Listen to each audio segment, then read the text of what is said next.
Hey, yo, welcome to the Best Day of Your Podcast. I am your host, Tru Sav, in the building. I almost dropped an F-bomb the size of Wakanda. Whew. Another exciting week here in the life of Mr. Trusav.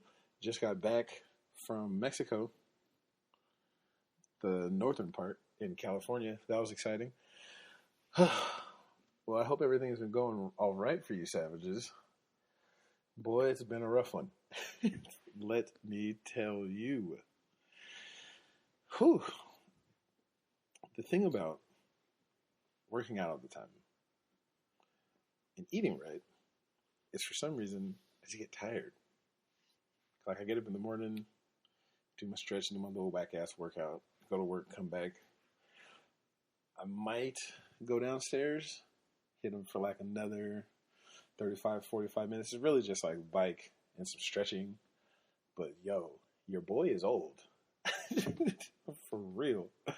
Like the mind and the body don't always operate on the same wavelength. Like in my mind, it tells me, oh nah, bro, like you're still young. Like you still got it. You can dunk a basketball. You can lift all them heavy weights. You could do all that, bruh. Like, don't even think about it. You're a savage. What do you mean? And my body is like, hey, yo, if you don't sit your old ass down, you are going to blow our whole situation up. So it's hard trying to keep that balance going and remind myself that I am not as young as I feel. I'm as old as my ass looks, which is about 65 and a half. But I digress. Another exciting week here. I, against my better judgment, went with my wife to Bakersfield this weekend. We used to, I'm sorry, I slipped. I messed it up already. I got to be consistent. We went to Mexico. Mexico, if you didn't know, is a country south of the United States. I think its western border starts around a city called Fresno, and it goes all the way down until you reach Arizona in the east. For those of you who can't tell, I'm absolutely 100% not joking. I feel like, we all know the deal. California, Nevada, Arizona, New Mexico, Texas, Oklahoma, Colorado, Wyoming, Idaho, Washington, Oregon. We're all part of Mexico. Before some tragic events unfolded, and now they are part of the Los Estados Unidos. Unfortunately, no one told Mexico. So when we lived there, I would always joke and say that Bakersfield, where we went, is actually Mexico. It's just Mexico North. Because when you're there, it doesn't feel like the United States. The street signs are in English and, the phones work the same and all that, but Bakersfield, I would say, is maybe 60% Hispanic, if not more. Not only this, but their culture is still alive in Bakersfield. There's still stores that cater to specific Hispanic needs, certain dishes, certain traditions, meaning quinceañeras, stuff like that.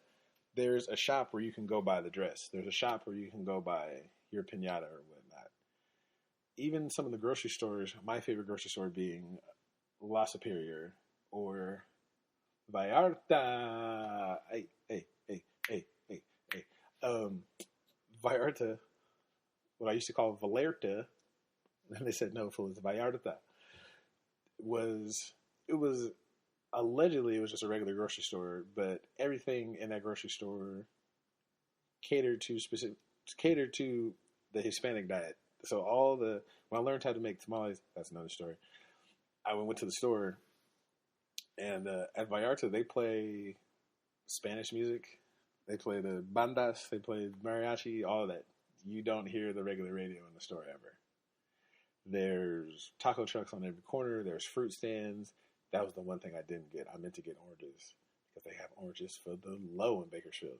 But it doesn't feel like the United States.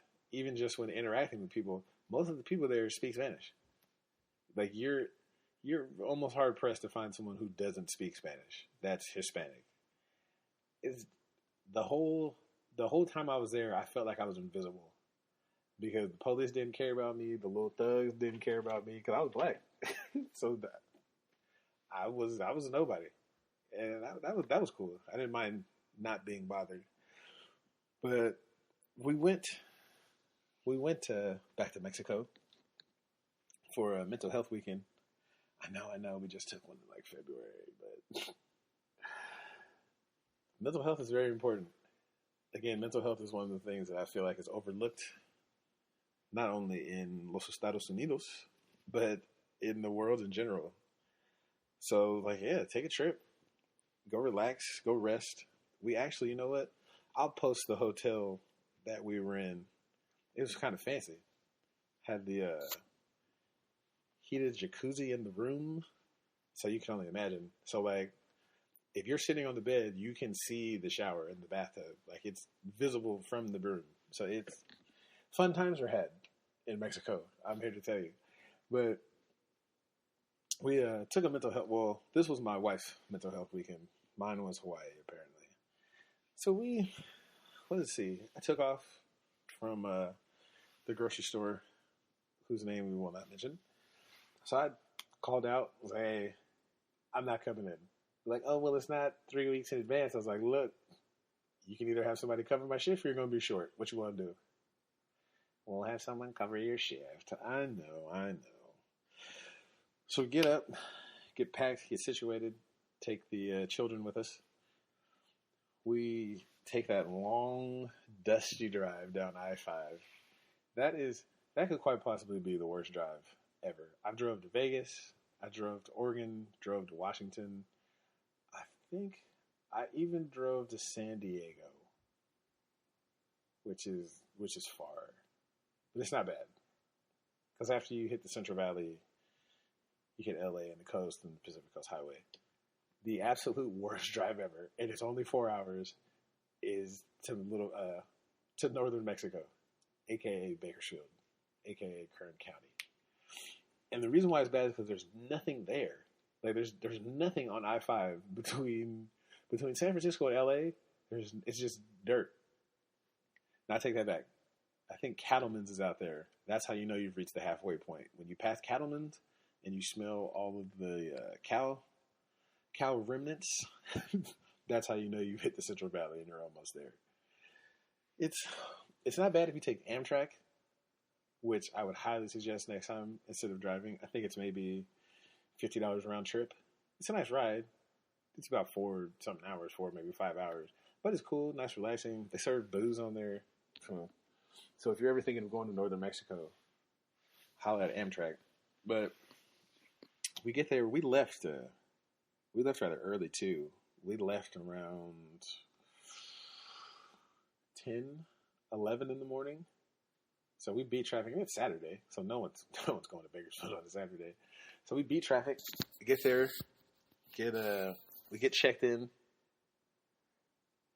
Get to our hotel, which I would shout out, but they said they couldn't give me a discount, so I'm not going to shout you guys out. Get there, get checked in. They have fresh baked cookies in the lobby. I know. I tried to hold out, but I couldn't because calories don't count on vacation. So whatever. We get checked in, drop our stuff off. We went to go meet our homeboy Josh. He used to watch the dog during the day when my wife would work. So we would take her to his house in the morning before she would go to work, leave her there to play with his dog because he had a husky.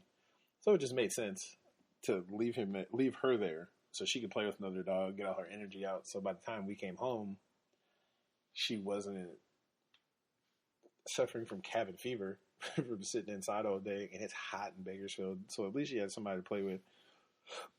So we dropped her off first, and it was like the movies. Like when she pulled up to the house, she smelt the other dog before we even got there. Like she knew. So we let her out. She comes up to the door. Since we've moved, they have acquired another dog.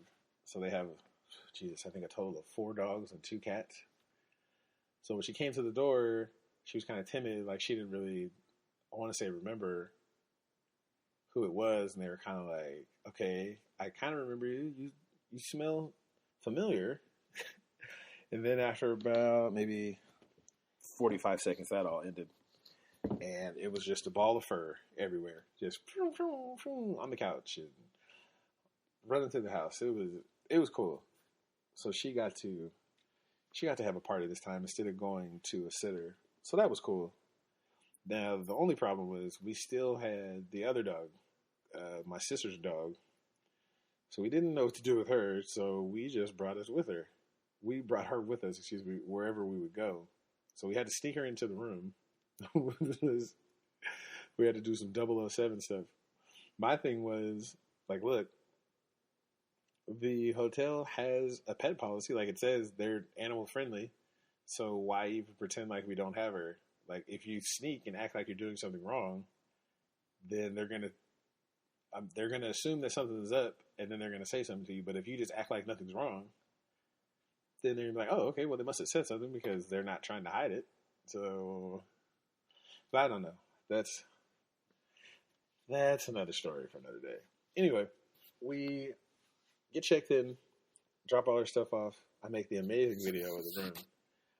We end up going out to eat at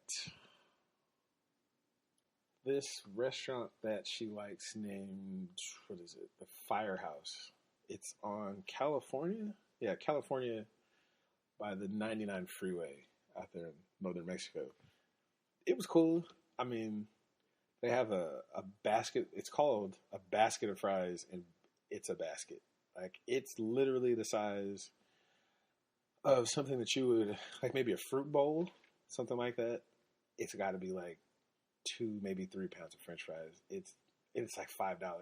It's like, so that was another thing that I forgot about in northern Mexico. In the Bay Area, there is a, how do I say this nicely? In the Bay Area, there's a big emphasis on healthy living. You know, the store I work at, we sell, $8 cucumber water, and vegan options and vegetarian options, and portion size is a thing, and making sure that you exercise and being healthy. Bakersfield ain't no such thing. Not in the slightest. Cheese goes on everything. It's sour cream and guac are required. The only vegan options they have are chicken, maybe turkey. It was a different lifestyle, and I forgot because I'm sitting at the restaurant, and this is me and my wife, and we're waiting on one of her ex-coworkers to come meet us, and I'm just kind of sitting, and in my mind, I'm just like, damn, they're big in here. And I totally shouldn't be thinking that. But in my mind, I was just like, wow, like there's a lot of heavyset people in here. Including myself, but I'm just like, wow, I don't remember people being this big. And then I was like, oh, I'm in northern Mexico. I'm not in the Bay Area. And it was especially portion size. That was something that I noticed, like right off the bat. I was watching people's plates come by, and there's just meat falling off of the sandwiches and just all different sorts of accoutrements on people's plates. And I was like, wow, like you would go out of business in the Bay Area. Well, no, they would actually probably have to change their prices. Most definitely, they'd have to change their prices because they're just too inexpensive. They're way too expensive. Like they would go out of business because they would be packed every day. Like you can't get a small French fry. Oh, you can get a small French fry at a restaurant for like $5. When we had gone to the '90s experience and we had ate at that restaurant in Emeryville, the side of fries that I got was like $10, and it was like maybe the size of, we'll say, like a bowl that you would serve like a banana split in. It was similar to that size, and that was $10, just plain. So their supersized baskets that they're selling for $5, like you'd probably have to sell that for $20, $25 out here, because you're just not going to make a profit doing that. We were waiting on her coworker who had got there a couple minutes after we get there. So we got French fries, onion rings. I know calories don't count on vacation, and a salad. So we split the salad. I pretty much faced the onion rings, and then we tried to eat those fries, but I mean there was just so much we just couldn't do that. Now I know this coworker because she was on a co-ed softball team, and most of the people at her job participated. So, being the amazing, wonderful husband that I am, I joined. Now, I absolutely hate, with a passion, physical activity. And not for the reason that you think. I dislike them now in a non-competitive manner. Well, no, that sounded horrible. I dislike physical activity when it is competitive. Meaning, I don't mind walking the dogs. I don't mind going to the gym. I don't even mind playing horse with her. But what I do mind is competing against other people because I just don't care. I don't care if we win. I don't care if we lose. Like, that's not what I'm here for. I'm here to hang out, have a good time, crack some jokes.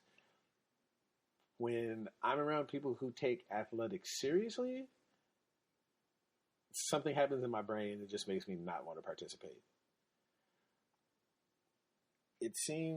I feel like people who participate at sports at a high level, and higher than my junior college experience, when I've met people who played professionally, the Division I college, or even who compete in something like, Ultimate Frisbee, people who compete at a high level, some of them, not all of them, but I found when they're playing recreationally, like, they don't take it as serious. Meaning, like, there's the people like the Michael Jordans, the Kobes, who everything's a competition. If we're going to the car, I got to be first. I understand those people. I stay very far away from those people.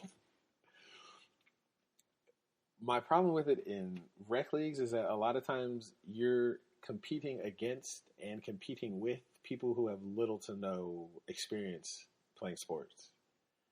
So they feel uncomfortable a lot of times, and there's a lot of pressure on them to try to perform. And I would prefer that people have a good time. Now, if we're playing in a competitive league, that's another situation where everyone is being competitive. That's fine. I get it. But if we're playing rec league, basketball, rec league, softball, or even a pickup game at 24, I'm not giving it my best effort. I'm just going to be honest. I'm just not. It's not fun to me. And they could kind of tell. I was kind of phoning it in. I'd hit the ball, it'd go to the fence. I would kind of jog second. Like, bro, I'm not going to leave it all out here on the field for you guys. Nothing personal. But she's, as we've described, is uber competitive. And a lot of the people that she played with were super competitive. But it was cool. I mean, we enjoyed ourselves. It's not like we were going to win the championship or nothing. It was cool. The rec league champs. He was on the team. He was cool. I mean, I like dude. Regular Bakersfield guy, goes fishing, Hispanic guy. Chatty Patty, though. My man is a chatty patty. So we sat down. They caught up on the office gossip from, ooh, is so-and-so still there? And is this person doing that? And so on and so forth. So it was cool to hear the gossip from the old workplace. I enjoyed it. He was, funny story he told, he was talking about his daughter. I think when we moved there, she was maybe 6, 7, something like that. Well, that was 7 years ago when we moved to Bakersfield. So now the girl who was 6 is now 13, 14. And he's having 13, 14-year-old issues, as you would expect with any child. One of he said, I'm sorry, I'm trying to tell the story without laughing. He told us, I guess, a week or two ago, his daughter had to have some kind of dental procedure where she had some cavities, so they had to go in there, clean it out, and put a filler in there. Well, I guess it cost like $800. For some reason, they had to come out of pocket. It wasn't covered by their medical. I don't remember why. But he said he had to pay like $800 for the filling and the whatever, blah, blah, blah, blah, blah. So this comes into play because he was up front and it was time to go to bed or something. And he tells her, he's like, hey, so make sure you brush your teeth before you go to sleep. And she's like, Dad, I will. And he's like, I've got $800 that said that you didn't. And he was getting on her. And I get it. I guess it's something that you don't think about as a parent, is like the expense of children. Like, children are so damn expensive. I mean, I have my 2 fur children and they're expensive. So God forbid a real child gets hurt. And he went on to tell us that I guess he said he was up front and he saw his daughter's cell phone go off. It was a text message from a boy, I guess. And the boy had text messaged his daughter, oh, you looked cute today, something, something. So he responded and was like, this is her dad. You don't need to be texting her, telling her that she's cute. Something. He just left it at that, put the phone down, didn't say anything. So 30 minutes later, he hears the scream, Dad! He was like, what? She's like, I saw what you text messaged him. And he was like, what? He's like, why would you say that, Dad? He's not like that. He was like, yeah, I was a boy too. Like, he's not just telling you that you're cute.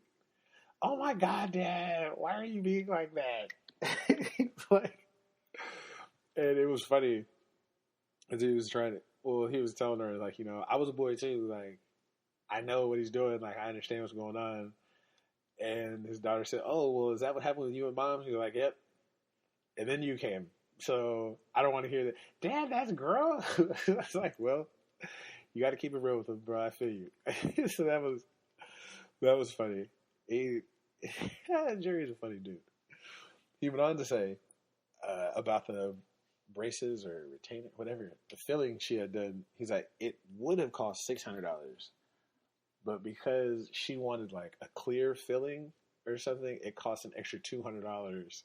And he said, see, that's the problem. That's the white side of her. He was like, she needs to embrace the Mexican side of her and just get the silver tooth like we all had. I don't mean to laugh. I didn't know that was a Hispanic thing. I know that I've seen kids before with the little silver teeth. I didn't understand the significance of that. What I guess the significance is that is the cheapest option. It's either you got no tooth or you take the silver one. And so he had to explain to me that was why, because I've never had a cavity before, so I didn't know what that was. But yeah, he had me dying in the restaurant. He said, you got to embrace your inner Mexican.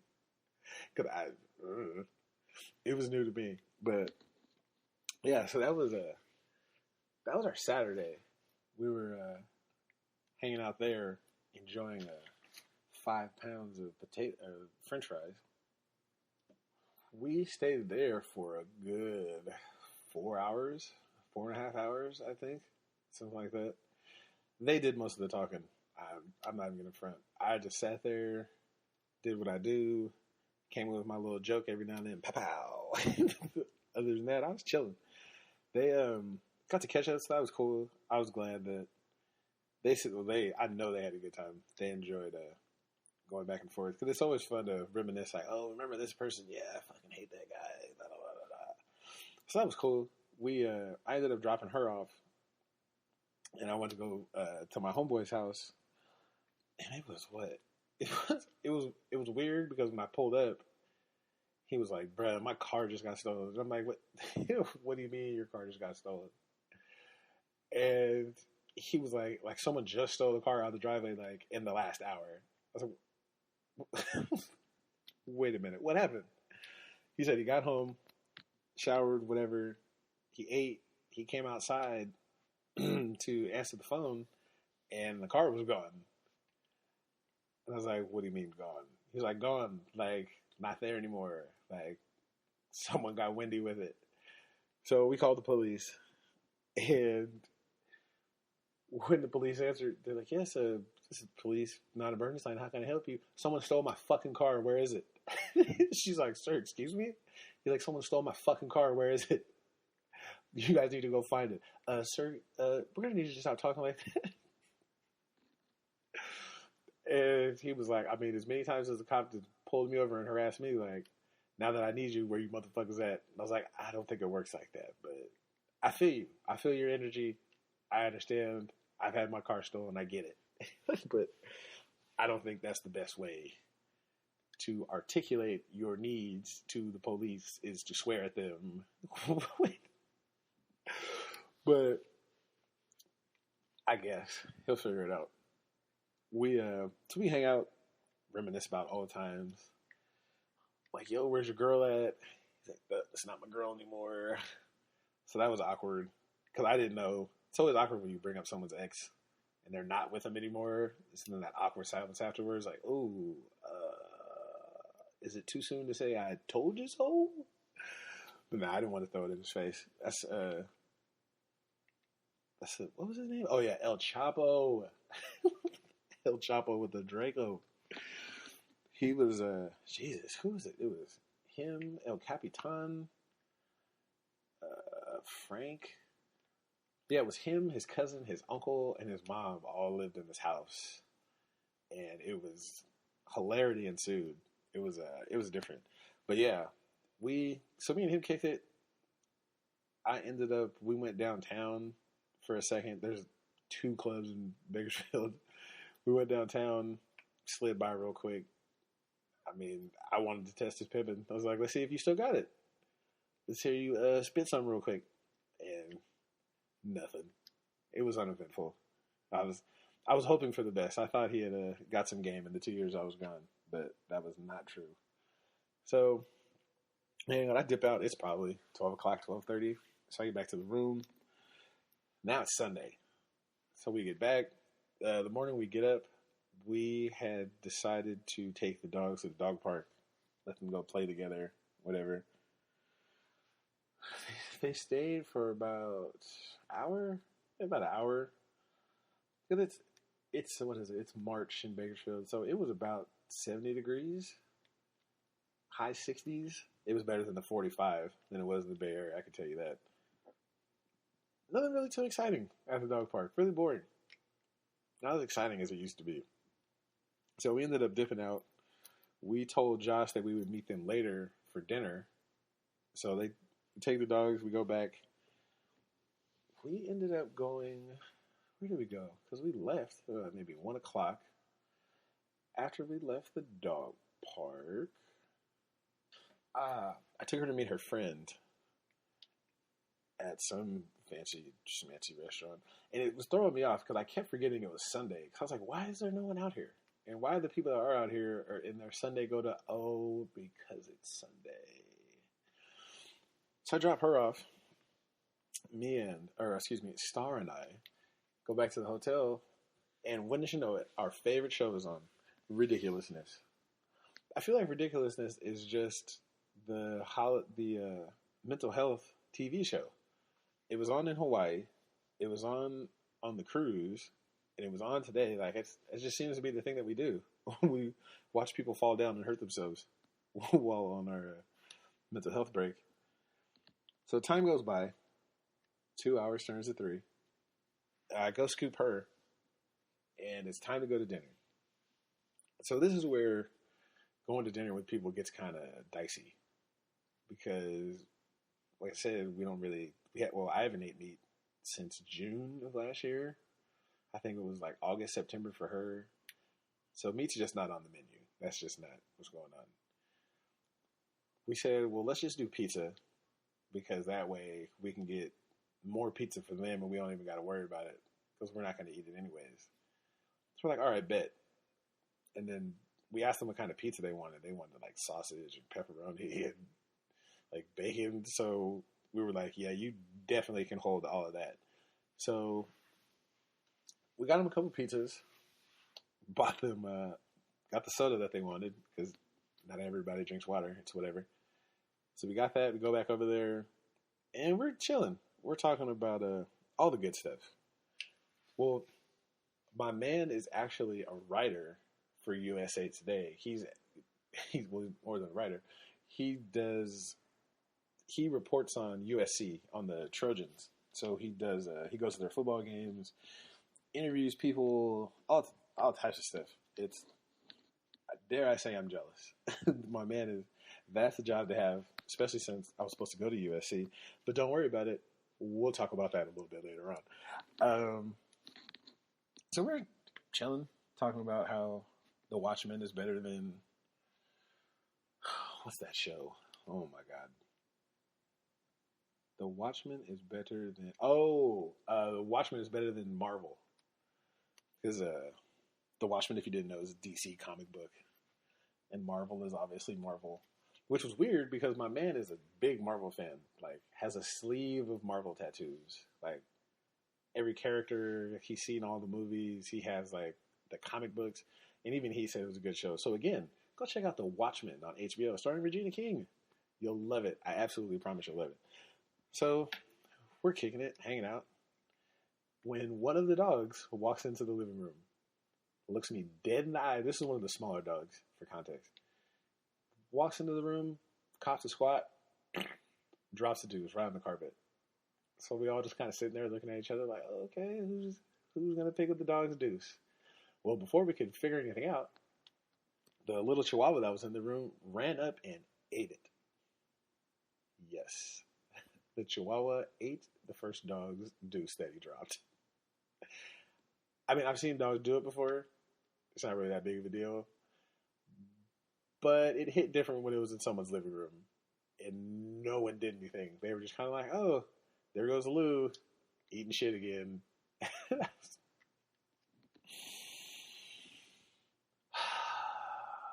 I just had to woo-saw it. I just had to let it go. I was like, I'm just gonna mind my business and watch y'all eat this pizza that I wish I could have, but I can't. And we're just gonna chill out. So fortunately, the rest of the day went good. It was again, it was cool. Reminisce, remember the old days. They had been on a cruise since the last time we had seen them, so we got to talk about that, how much they liked it, and if they'd go again, so on and so forth. You know, stuff that the people do in the movies. We had left there maybe 9 o'clock. Yeah, about 9:30. We got back to the room. And of course, the missus as usual. So this was a mental health vacation, but it was also, I want to drive to go to the specific hotel so I can sit in the in the bathtub. Because the hotel we were at, I'll post a picture of it. The bathtub in the room had the like jets in it, like the whirlpool jets or the jacuzzi tub jets. So it was a big deal. So the first day she had took a bath before she went to sleep, and the second day I've got to take this bath and turn the jets on and pour the bubbles in there and relax. And was like, hey, God bless you. Like, that's what's up. This is what mental health weekends are for. Driving 400 miles to take a bath. But hey, it's cool. Whatever makes you happy, sweetheart. That was a phrase that I practiced time and time again since being married. After she took her long-ass bubble bath, we shut it down, watched a little bit of Ridiculousness, got ready to go home the next day, which is that Monday. We get ready to go. And before we go pick our fur child up, we went by the post office to get our passports from when we take our upcoming mental health vacation to Puerto Rico in the Eastern Caribbean, which is actually,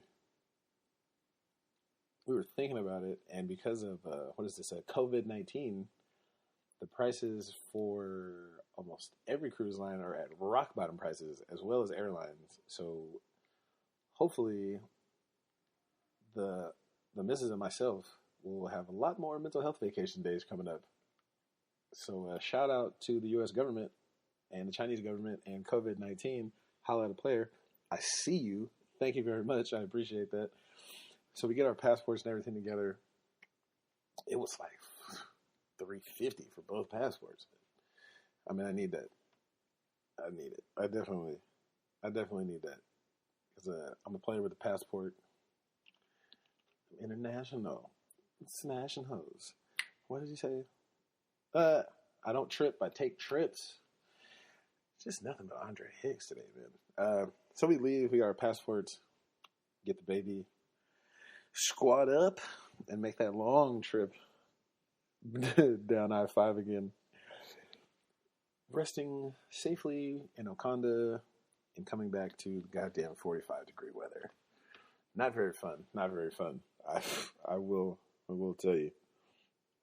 But it was cool though. It was fun. Reach back. I missed my man Young Denzel. It's weird. He had the kid. He wasn't really free. I couldn't, but I had to slide on him though. I pulled up on him on his job before I left. Hit him with the, all right then, I'm gonna holler at you next time. But I mean, he understood. Like, it happens. See, I'm weird. I don't really plan things as much as I preach. Plan your work or work your plan. I do spontaneous stuff. Like, I'll slide to Sacramento and I'll just pull up. I don't like calling people in advance. It's weird. I don't know why. I just kind of like show up, be like, hey, what's up? I'm out here. If you can holler at me, you can. If you can't, it's good. I'll catch you next time. Because I feel like when you make plans, like if people don't really want to do it, then they'll fake. And then you've already made plans. So it's kind of, I just pull up. And if you're free, you're free. If you're not. But now, if you specifically say to me, like, hey, I'm off this weekend, you should pull up on me, then all right. Like, I'll slide. But, like, if I got to hit you and I'm like, hey, something this weekend, like, I'll tell you, like, hey, look, I'm going to be in town this weekend. Whoop-de-whoop. If you're free, you're free. If not, you know what I'm saying? But I normally won't say anything. I just kind of pull up, do the surprise. It's like, ha-ha. That's actually, what number is that? That is law number 16, if I remember correctly. I think so, 16. For those of you not keeping score at home, law number 16 of 48 Laws of Power: use absence to increase strength and honor. The more you are seen and heard from, the more common you appear. If you are already established in a group, temporary withdrawal from it will make you more talked about, even more admired. You must learn when to leave. Create value through scarcity. So if you're there every day, this is kind of how people get caught up in the mix. Because I remember we were talking about top 5 and top 5 the person, not the list. I was talking about how I kind of get lost in the sauce. And I don't catch up with people. I just kind of forget. It just slips my mind. And like not being around. So when you're there in someone's face, it's the same with anything. Absence makes the heart grow fonder. So when you're not there, it's just, oh, you remember when this happened? You remember when that happened? And you're just kind of talked about. But when you're gone, that's what happens. When you're there, it's kind of like, there's Tru Sav again. Saw him yesterday. It's kind of annoying. So that's why I don't really show up all the time. I don't come out that often. Don't make too many grand appearances. Just out there in the tuck, trying to get my plan situated so we can take over the world. This while this was a mental health vacation, it made me actually think about it made me think about relationships in general. Not not romantic relationships this time. We're talking about a different kind. Like a parent-child relationship, a platonic relationship. Even so, like even with men and women, we both have male friends, female friends, coworkers, and then just your relation to the world in general. It made me think about it. Well, over the last 2 weeks, because last week we talked about how to be a savage, and I didn't really bring it up, but those are really important relationships, and making sure that you have a good relationship, not only, like I said, with your romantic partner, but your platonic partners, your coworkers, your children, and not only having a good relationship, but the importance of said relationship. When we were in Bakersfield, and my wife was talking to one of her old coworkers, I just thought like, oh wow, like this is cool. You got to come out here, reminisce on the good old times. I mean, who doesn't like to reminisce about the good old days? And it's kind of a balancing act. Like there's the person we are at work, there's the person we are at home. And I personally enjoy watching the interaction between two people like that. Like I wasn't even in the room as far as they were concerned. It was just they were doing their little nerdy science talk, and did you do this on the Sutton scale and the pipette? Ha ha ha. They're telling chemistry jokes and shit. But I'm pretty sure she feels the same way when she gets in a room with one of the savages and it's the two of us talking about the champ or some silly subject like that. Now, I did promise earlier I would tell you about when I was supposed to go to USC. So, it wasn't USC per se, but it was a school in the Pac-10. Okay, it was Arizona. It was Arizona when I was in high school, and I was a superstar athlete. There was a few colleges that were interested in my services. This is where the importance of having a good working relationship with people comes into play. Because I want to say I was a jerk or an ass, but I mean, I was a child, and I didn't have an understanding of what a working relationship with someone is. Like I said before, I wish my father would have beat this into me. You have to respect the position and not the person. Again, respect the position and not the person. If Donald Trump walked up to me today, it would be in bad form if I was to be like, oh, F you, and try to punch him or something crazy, because the Secret Service is going to tackle me, and that's going to be the end of it. I may not agree with him as a person. Well, it's irrelevant. We all know it's irrelevant. I don't particularly care if it did either way. But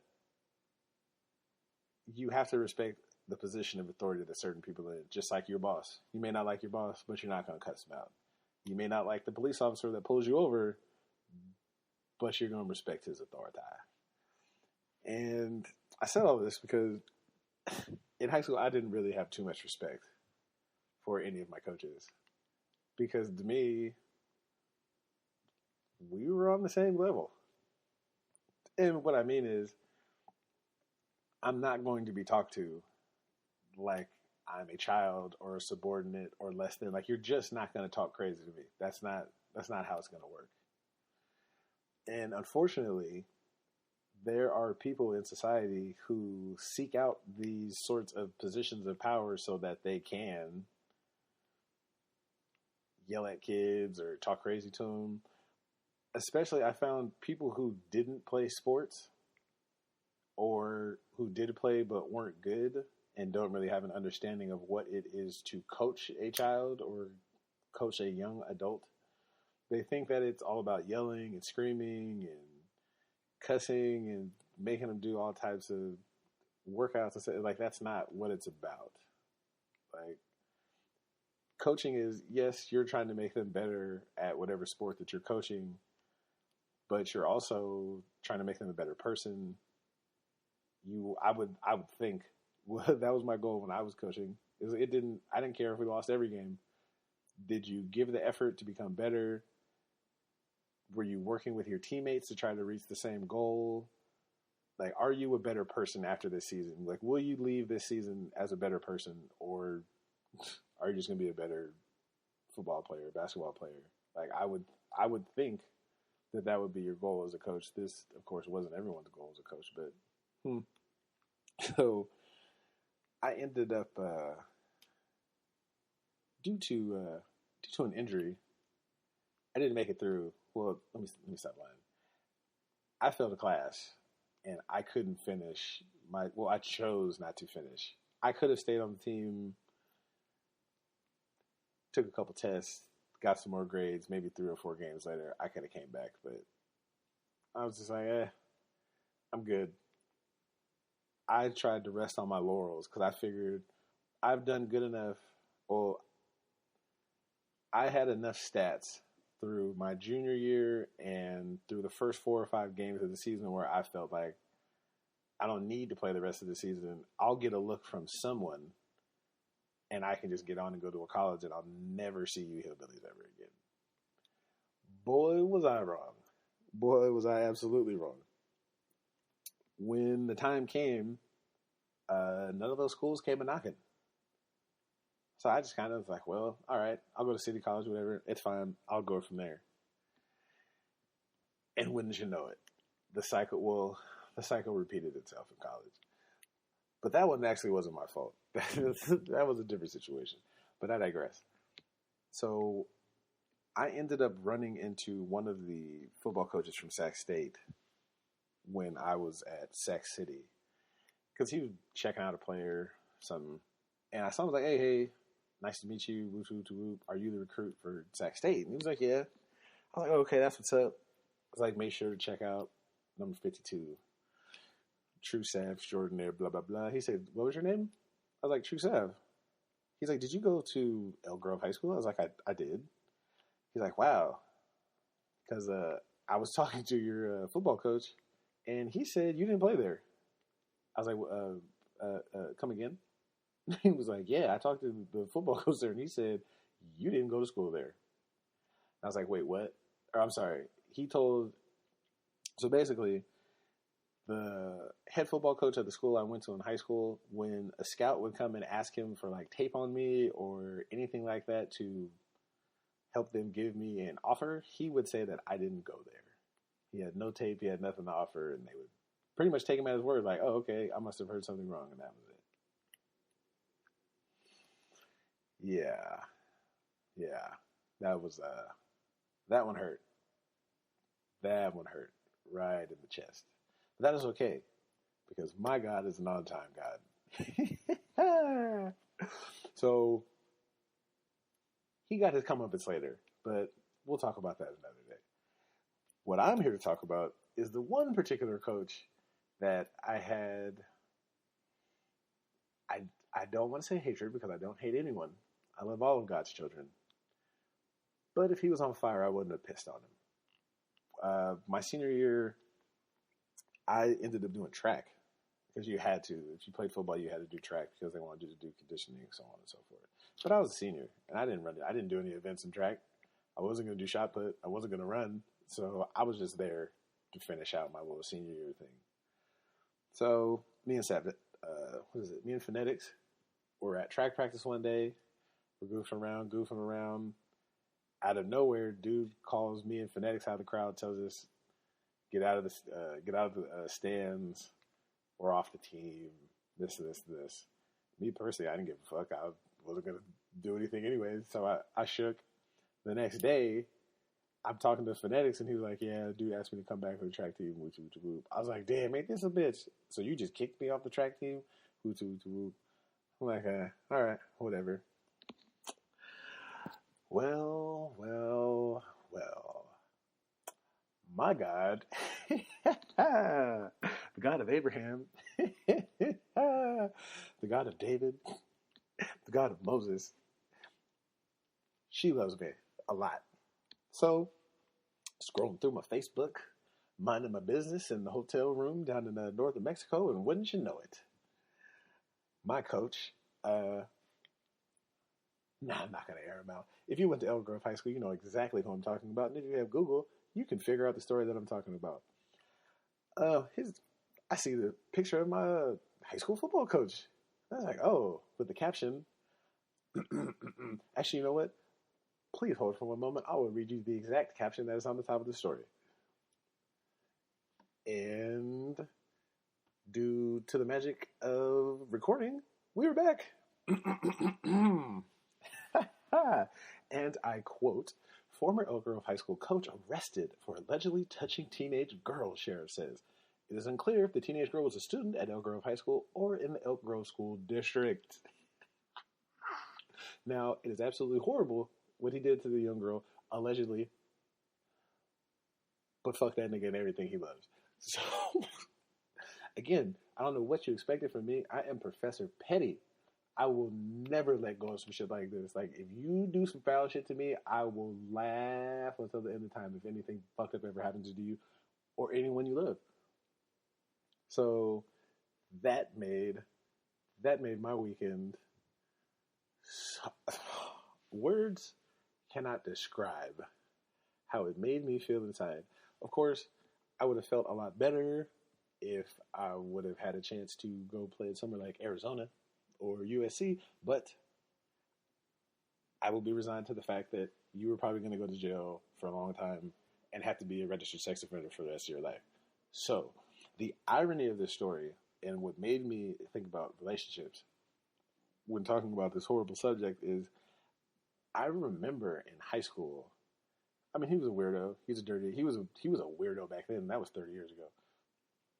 There was another track coach who all of us were absolutely certain was fucking with some of the girls on the track team because he did cross country and he always made it like, what's the word I'm looking for? He always made a point to take specific girls like away from the crowd and like only be with him. And so we were like, bro, like this guy is extra weird.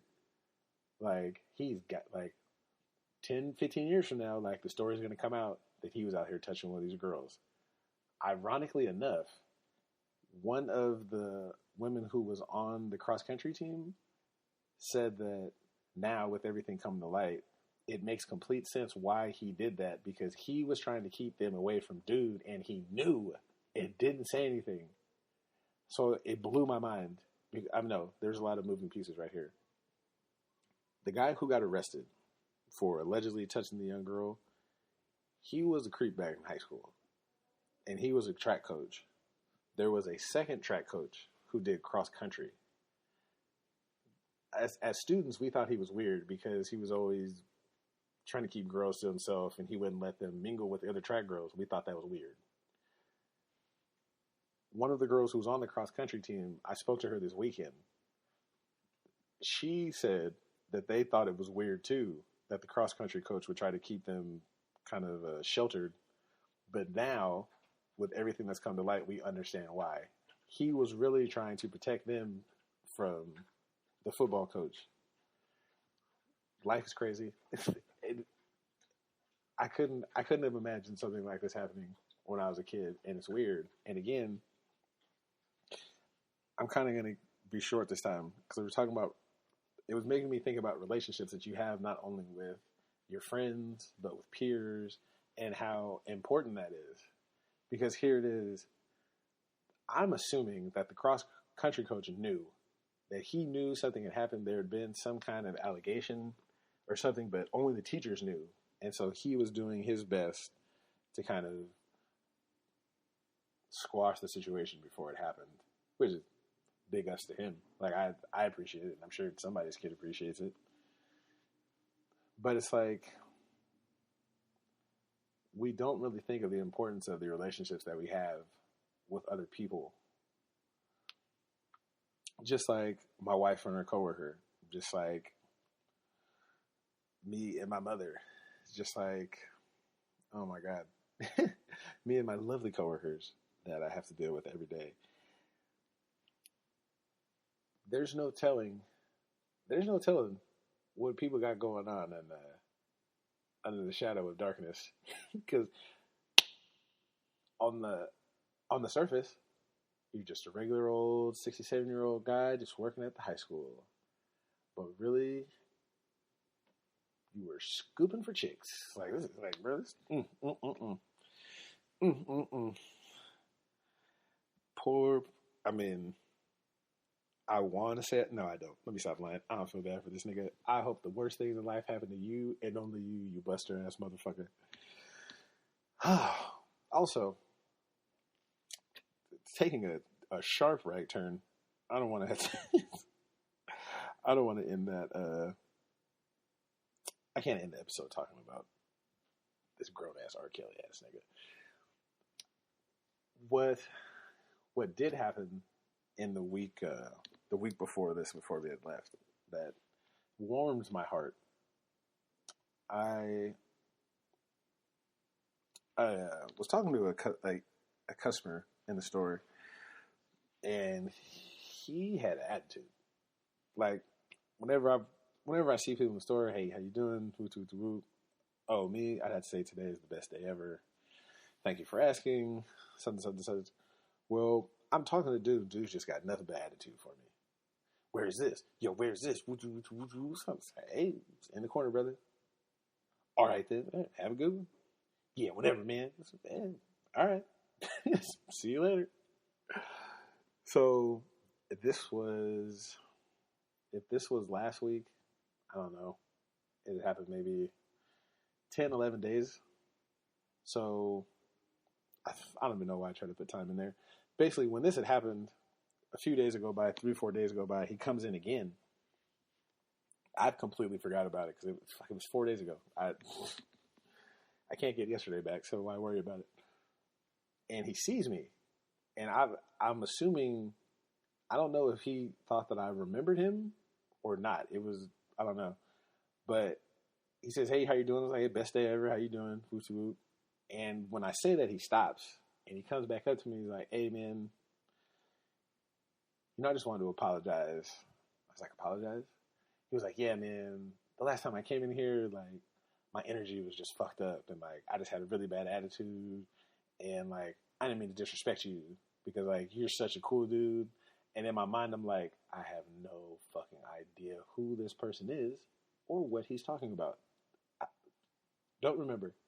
I brushed it off. It was 4 days ago. But I let him continue.